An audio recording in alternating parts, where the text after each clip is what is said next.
Hey friends, I am on my way to the kids' consignment sale and I thought I would vlog it for you. I know people have asked me before to vlog it and I haven't, but full disclosure, I kind of feel weird vlogging in public because, I don't know, I just do. So I'm gonna do my best, but also it's pretty difficult because I just have so much in my hands and in my bag and I'm trying to look through things and there's just so much to look through. So like I said, I am gonna do my best for you all. But I wanted to tell you a little bit about the sale because I don't know if I've ever really talked much about it, and obviously it's something I save for on my channel, you know, almost all the time. So yeah, I just wanted to tell you a little bit about it. So the sale is called Just Between Friends, JBF, and I believe they do have several around the United States. So like I said, if you're interested, if you have kids or you buy for kids or anything like that, Google Just Between Friends, and check it out. They might have a sale near you. They typically have 2 a year. They have a spring, summer, and a fall winter sale. So, you know, that covers your 4 seasons. And today is like the pre-sale day, which means you need tickets. So certain days of the sale are free. I want to say almost all of the days are free, but because this is technically like a pre-sale and not really like an open to the public type sale, even though it is if you buy a ticket, you need a paid ticket. And so the way that it worked for me for this sale was there are different time slots for entry. So a 10 a.m. entry, an 11 a.m. entry, you know, 12 p.m. and so on. And the ticket prices decreased a little bit the later the entry time you chose. I chose 11 a.m. So I like to go on the very first day, just so that I have the most items to choose from. Now, I definitely don't need to do that. There are more than enough, and you will see, depending on the footage that I get, that there is just so much to choose from. But I don't know, I've just been kind of going since I discovered the sale on the first day, and so that's kind of what I like to do. I take the day off of work and I just go and I spend hours there looking, and I don't know, I just have fun with it. So if you have young kids or babies or something like that that you want to buy for, and you need like gear like high chairs, strollers, bouncers, car seats, anything like that, I would definitely suggest going as early as you can, you know, on the first day if you can, because those large items tend to get bought really fast. But if you can snag it, you can find really good deals. Like when I had my daughter, I got a bassinet there for really cheap. I think I bought a double stroller there for really cheap. Like, you can get excellent deals. Something they also have is a half price sale. So I believe it's usually the last day of the sale. Everything is half price if it's marked. And so what I mean by that is the seller can decide if they want to have their item be half price on the last day, and the tag, there will be a little like star on the tag showing you whether it's half price or not. So that's like the buyer side, but then you can also sell at it, and I have sold at it a few times, and you could make decent money, but it is a lot of work. So what you do if you want to sell, you do need to sign up to be a consignor, and then once the system opens for tagging, which I'm in a Facebook group for it, I don't know if the Facebook group I'm in is just for my area or not, but you can look. I think it's just called JBF Consigners or something. So if you're interested in consigning, you know, check their website or check for a Facebook group, and then everyone will give you all the tips. But You do have to sign up, and then when the system opens for tagging, what you do is you go into the system, you have a login or whatever, and you enter your tags. So you need to tag every item yourself, meaning if you want to sell a shirt, you go in, you enter a tag for the shirt, you put it like a description, red shirt, I don't know, cat shirt, whatever it is, and then decide on a price for it, and then you can decide if you want to sell it for half price or not at the half price sale. And then you do that for all your items. So it's a ton of work because you have to enter all the tags, and I mean, some people have hundreds and hundreds of tags. Then you have to print all of the tags out, cut them out, and attach them to your items. And people either use safety pins or people use a tagging gun, which you can get on Amazon for under $20. That's what I've used both in the past. I started out with safety pins. I ended up buying the tagging gun because it's faster and easier.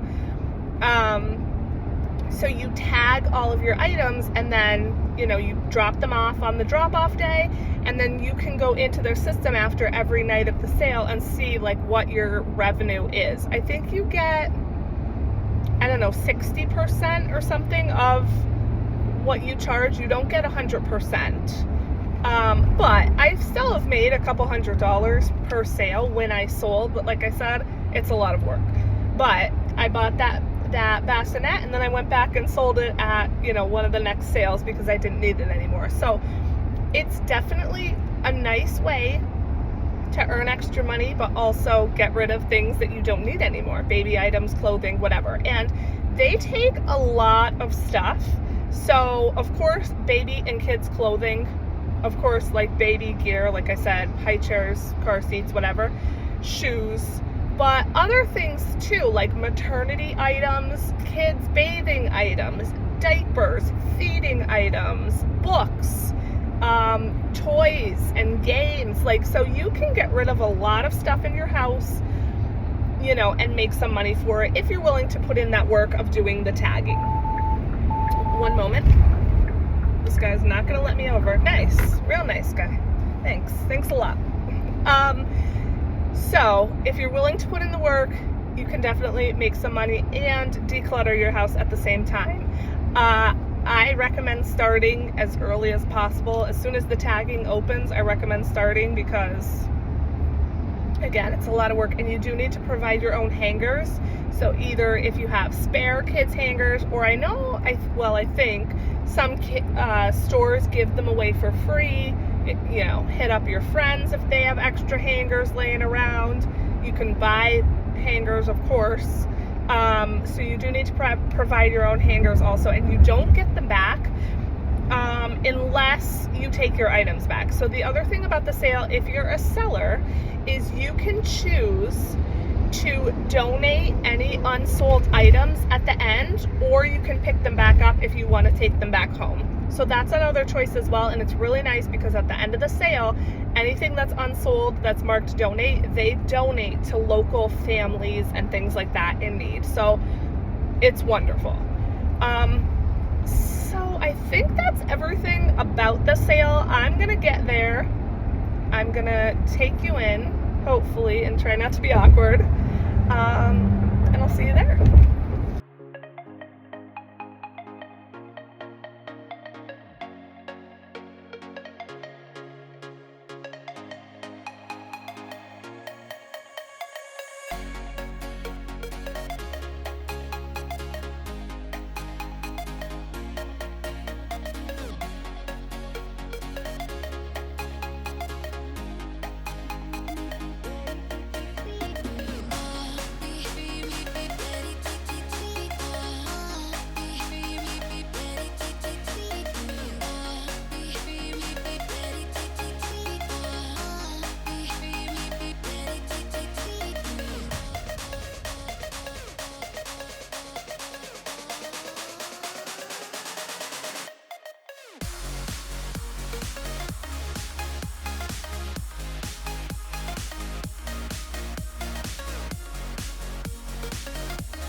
Okay, you guys, it has been done. Whew! That is a workout. Look at this receipt. So I believe I had, let's see, like $237. My goal was $250. I didn't quite make it. And I said, it's $13, whatever. But I do wish I had the full $250 because I had to put some stuff back. Actually I put a bunch back, but some. So like a lot of people, you'll throw stuff in your bag and then, you know, after, like at least me and other people, but if you get a lot of stuff after you kind of are done shopping, usually you go sit down and go through everything and then say, oh, actually I don't want this, I don't want this, oh, this has, you know, a stain on it that I missed or whatever. So you do root out things like that. So I did, you know, get rid of some things, but also I had to get rid of some things just because I didn't have enough money. I'm very glad I didn't bring my credit card, because if I did, I would have just bought it all. So like I said, I had $237 and I spent $225 just because I didn't want to max it out. I did add everything up on my calculator to make sure I had enough money because Wouldn't that be embarrassing if I didn't? So I gave myself a $5 or $10 leeway. So I spent $225 and I got 57 items. So, I mean, I think it's a win. I got pajamas, shirts, pants, shoes, a couple sweatshirts for each of the kids. For my son, I got some brand name stuff like Under Armour, Nike, like things like that. So all in all, 57 items for $200 and some. You literally cannot beat it. So once again, if you have kids that you shop for, whether they're your own or someone else's, this is literally where I get my kids' wardrobes every season. You know, again, they have a fall, winter, a spring, summer, and I just think it's so worth it, and it is a good cause. All of the sellers are local, so, you know, you're helping them out, and then once again, things are donated and stuff like that. So just between friends, check it out. I guess that's the end of the vlog. If you go to a sale, I definitely suggest bringing like a stroller or a wagon or something if you have it. I brought one of those big IKEA bags. They also had bags there that you can, you know, borrow to carry things around. I filled 3 of those bags, which is the most I've ever filled at any sale. In the end, I ended up with 2 full bags. So bring something with you when you go, even if you don't expect to buy a lot, because you never know. There's just so much to choose from that you might end up getting a lot more than you originally thought. That's it, guys. I hope you enjoyed this. Let me know what you think down below in the comments, and I love you guys. I'll see you in the next one. Bye.